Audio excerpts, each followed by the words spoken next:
They think power is luck. They believe respect is a gift. They imagine influence is inherited through family or status. But that's an illusion. Real power never falls from the sky. It is built brick by brick with discipline, with vision, with iron will. Respect is not granted.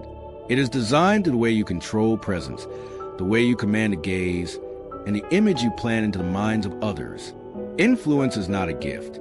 It is a product of relentless training until no one can deny your weight when you walk into any room. Machiavelli called this the ultimate weapon, control perception, the force that bends both you and your enemies without chains, without armies. Understand this. Perception shapes belief. Belief drives action, and action draws the map of destiny. If you can decide how the world sees you, you can decide how the world treats you. They may work harder than you. They may speak better than you. They may even shine for a fleeting moment. But perception is a tide, and every person is just a boat. When you command it, you command the entire ocean. And today, this journey begins. The first law, self-mastery. Look straight into the mirror. The person staring back at you is the first king you must conquer. If you cannot defeat him, every victory out there is nothing but illusion.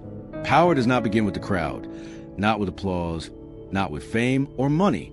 Power begins with self-mastery, with your ability to command yourself before you dare command anyone else.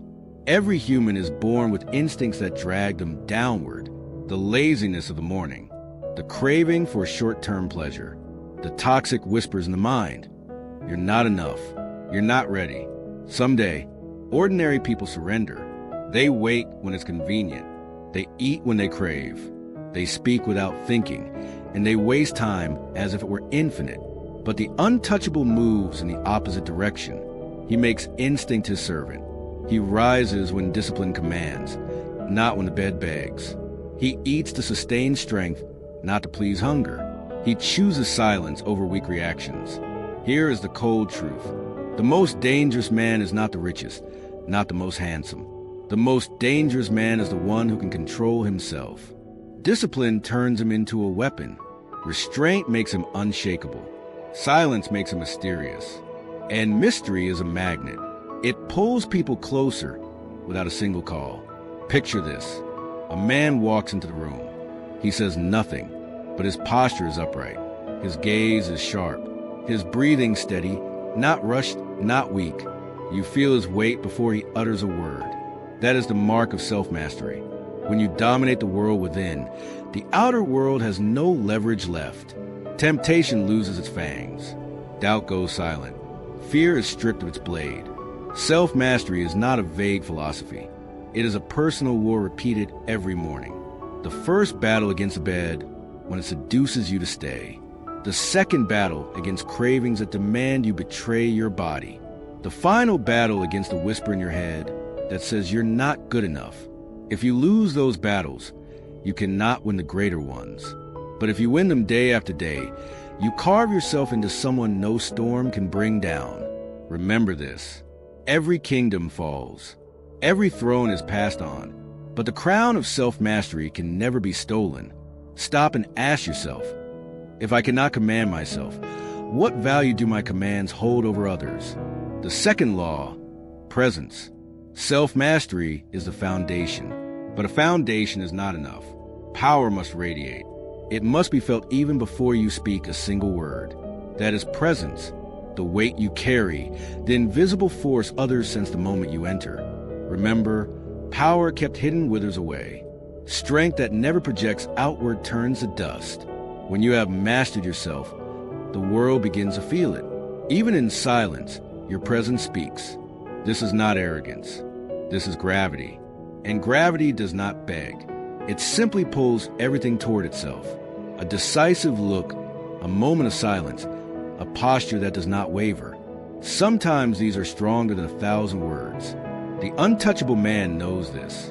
People respond not only to what you say, but to the energy you bring. If you are scattered, they hear your desperation. If you are calm, they lower their own voices. Machiavelli once wrote, "Men are governed more by the appearance of things than by the reality of them." The wise ruler does not resist this truth. He uses it. When you cultivate presence, You no longer need to shout to prove yourself. You do not need to show off to impress. You simply stand there and the room begins to revolve around you. Here's the truth. Presence cannot be faked. You cannot construct an empty pose and expect others to believe it. Presence only emerges when you truly rule within. A pretender may imitate posture, may simulate a gaze, but energy cannot be forged. Others will feel it. They may not explain it, but they cannot ignore it. That is why those with true presence rarely fight for attention. Attention seeks them. Presence is not intimidation. Presence is inevitability. It is the certainty of someone who knows who they are and does not tremble under the gaze of the world. Understand this. Presence is the invisible crown. It needs no jewels, no throne. It is inside you and once forged, no one can take it away. Ask yourself, do I want to be the noise in a room or the axis it revolves around? So from today, remember, your very existence alone is already a weapon. The third law, foresight. Power does not exist only in the present moment. This instant dies the second you recognize it. If your strength exists only in the now, it is fragile. Here lies a truth Machiavelli understood well. Power belongs to the one who sees further. Strength without foresight is just a sword swung in the dark. It may cut once, twice, but soon it shatters. For the blind traveler will eventually fall. The untouchable man does not fight in blindness. He prepares while others sleep. He calculates while others waste. He lives in tomorrow while the crowd remains trapped in today.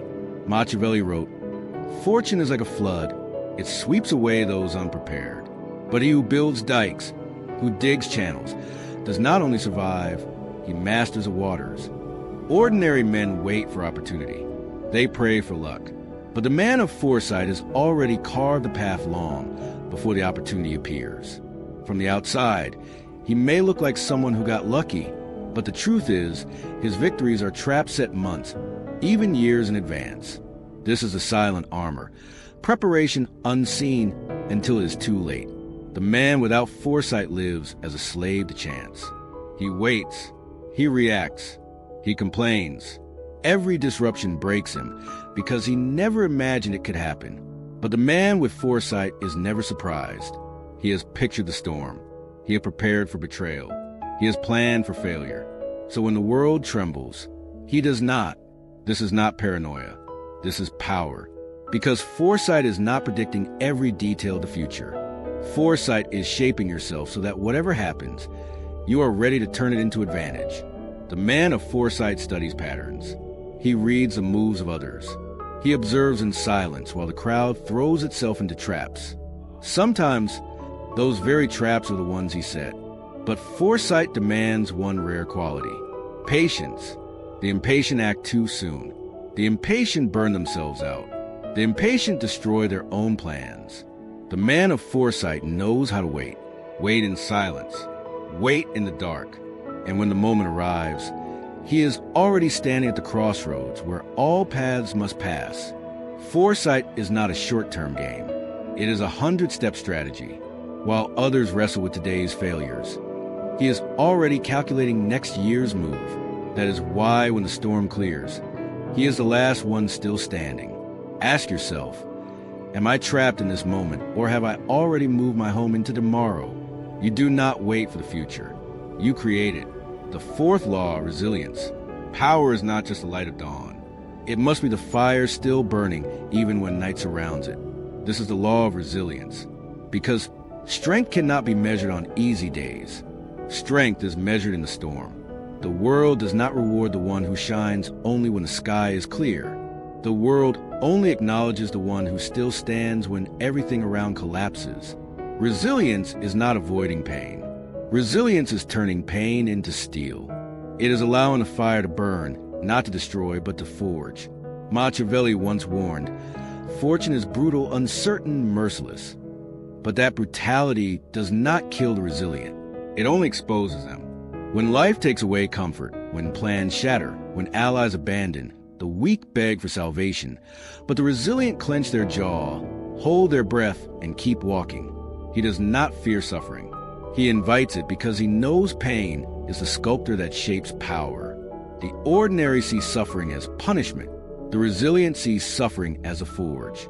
They stand tall when the body is exhausted. They hold silence when the heart wants to scream. And they keep walking when the road is in ruins. Picture the oak in the storm. Weak branches break. Shallow roots are ripped away. But the deep-rooted oak still stands.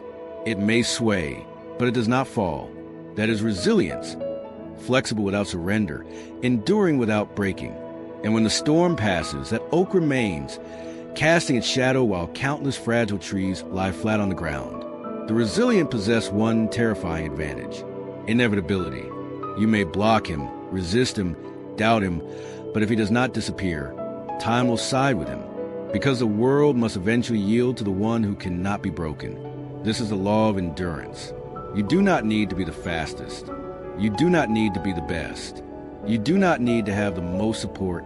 You only need to outlast everyone else. And the one who remains last inherits the power. Ask yourself, am I running from pain, or am I using it to forge myself into steel? The fifth law, emotional detachment. The weak man is not defeated by his enemies.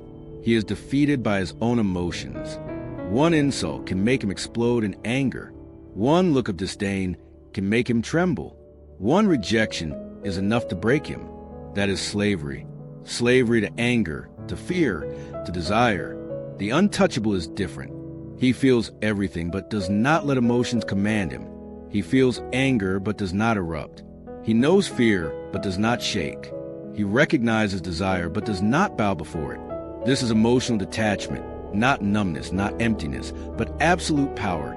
Deciding after you feel, not reacting while you feel. Machiavelli wrote, "Men are easily manipulated by what they desire and what they fear. The wise do not deny this truth. They use it when others are swallowed by rage. He remains silent. When others panic, he stands firm. When others rush, he waits. His silence unsettles more than shouting ever could. His calmness is an invisible blade. Picture a confrontation. One side screams. The other remains quiet. Who do you think is truly in control? Calmness disorients the opponent. It exposes the weakness in their impulsive outburst. Emotional detachment is fire held in your hand. The ordinary let the fire burn them. The untouchable grasps it, controls it, and uses it to light his path. This is what makes you immune to manipulation. No insult drags you down. No trick makes you reckless. No pressure forces you to react before you choose. The man who loses emotional control leaks power in every argument, every quarrel, every glance. The man who detaches preserves all his energy for decisive moments. That is why calmness is more terrifying than aggression. It shows you stand at a height where nothing can reach you. Ask yourself, am I mastering my emotions, or am I being dragged by them like a puppet? The sixth law, adaptation. Power is not an immovable wall.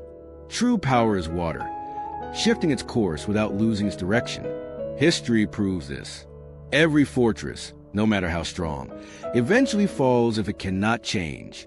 Every empire, no matter how mighty, collapses if it clings too tightly to the past and rejects the present. This is the law of adaptation. The untouchable does not try to freeze the world in place. He knows the world always shifts. Fortune always turns. Storms always arrive without warning. So he bends, he weaves, he reinvents. He does not merely survive. He transforms chaos into fuel for domination. Machiavelli once compared fortune to a river, sometimes gentle, sometimes raging. The weak are swept away. The wise dig channels, build dams, and redirect the waters to their favor. Ordinary men hate change. They cling to old habits, to methods that once worked. But the untouchable is not loyal to habits. He is loyal only to power. Yesterday's method may have brought victory. Today it may be the trap that destroys you. The adaptive man cuts without mercy. He kills the old version of himself to give birth to a stronger one. That is not weakness. That is evolution. Deliberate, cold, relentless evolution. Think of predators in nature. The one who hunts in only one way, one prey, one territory, starves when the season changes. But the one who shifts tactics, changes prey, expands territory, survives every season. So it is with the untouchable. He may change strategies. He may change tools. He may even change masks.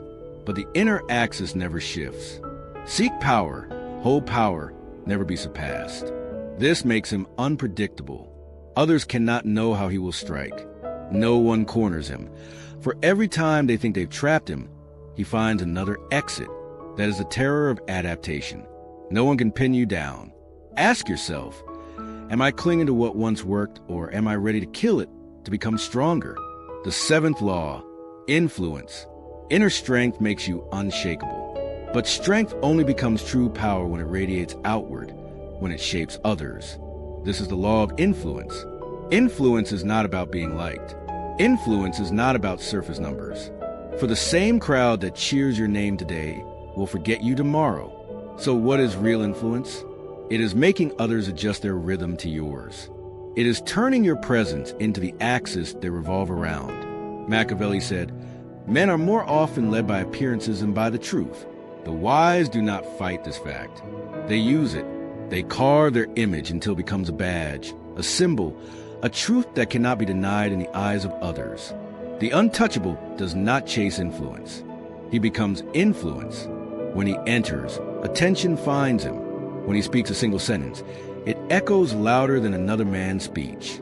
When he is silent, that silence weighs like a command. Influence does not beg. Influence does not shout. Influence is the invisible pull making others align themselves with you. And here lies the secret. Influence does not come from showmanship. It comes from consistency and scarcity. Consistency. Others see you stand firm day after day. They see you do not waver. They begin to trust. Scarcity. You do not place yourself everywhere at every time. Each appearance becomes an event. Together these two make you a compass.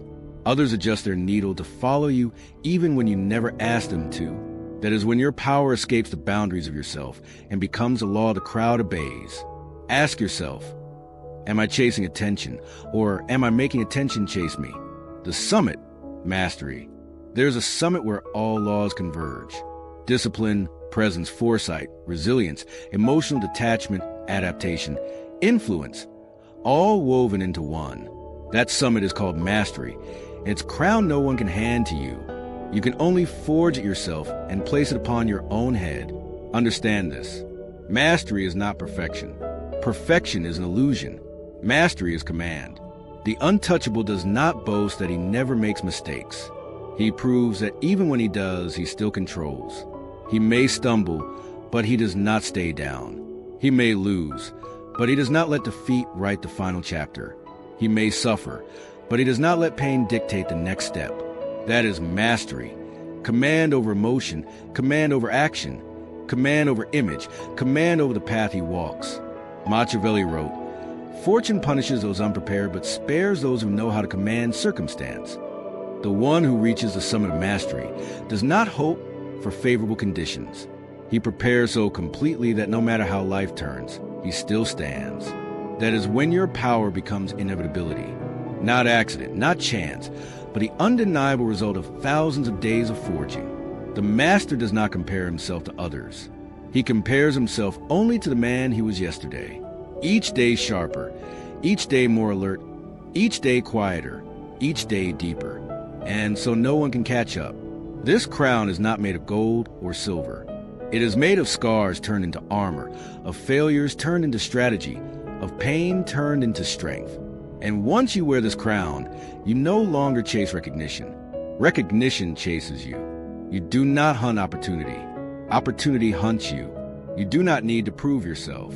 Your presence itself is proof.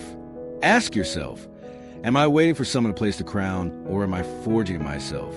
The final law, legacy. Power is only temporary if it dies with you. Influence is only fragile if it vanishes the moment you leave the room.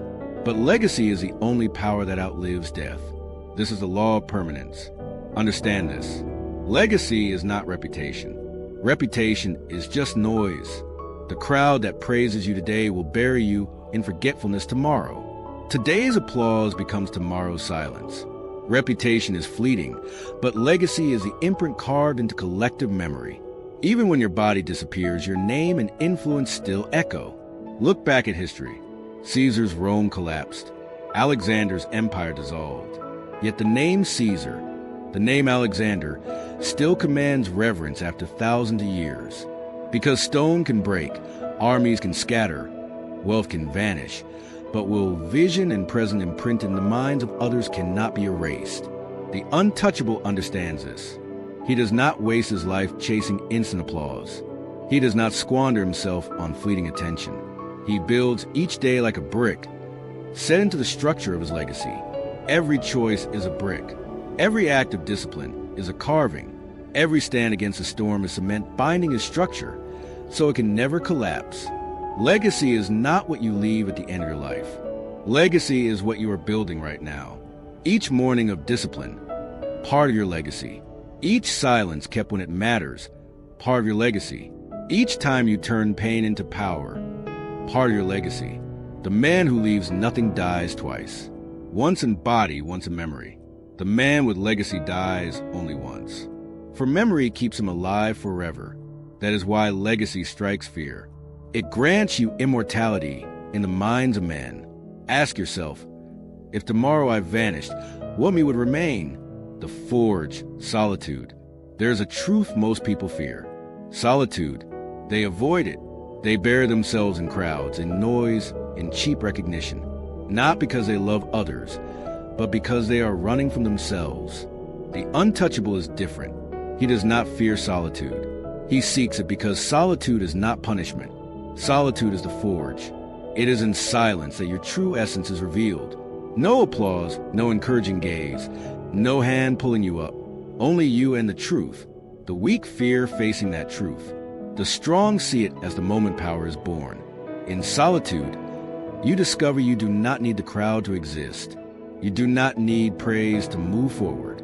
You do not need recognition to stay disciplined. And when you return from solitude, you come back heavier, sharper, more dangerous because you have learned to stand alone. And the one who can stand alone can stand before the entire world. Machiavelli reminded us, a wise ruler knows when to withdraw. There is madness in always being the welter. They withdraw not to run away, but to sharpen the sword, to prepare to return like a storm. Ask yourself, if there were no applause left, would I still keep my discipline? The initiation is complete. You have walked with me through all the coldest laws. Self-mastery, presence, foresight, resilience, emotional detachment, adaptation, influence, mastery, legacy, and finally, solitude. Each law is a weapon. Together, they do not just make you strong. They make you untouchable. Etch this into your mind. Power is not noise. Power is inevitability. From today forward, you are no longer an ordinary being drifting with the current. You are untouchable, a force the world must reckon with. One who is not controlled by circumstance, but who commands it. This is not entertainment. This is initiation. The step where you leave the crowd and enter the cold circle of the untouchable. Let these words carve themselves into your mind. Comment below. I choose power over comfort. I am my own ruler. My presence is my power. I see beyond the moment. I do not break. I master emotion. It does not master me. I evolve endlessly. My presence shapes reality. I wear the crown of mastery. My legacy begins now.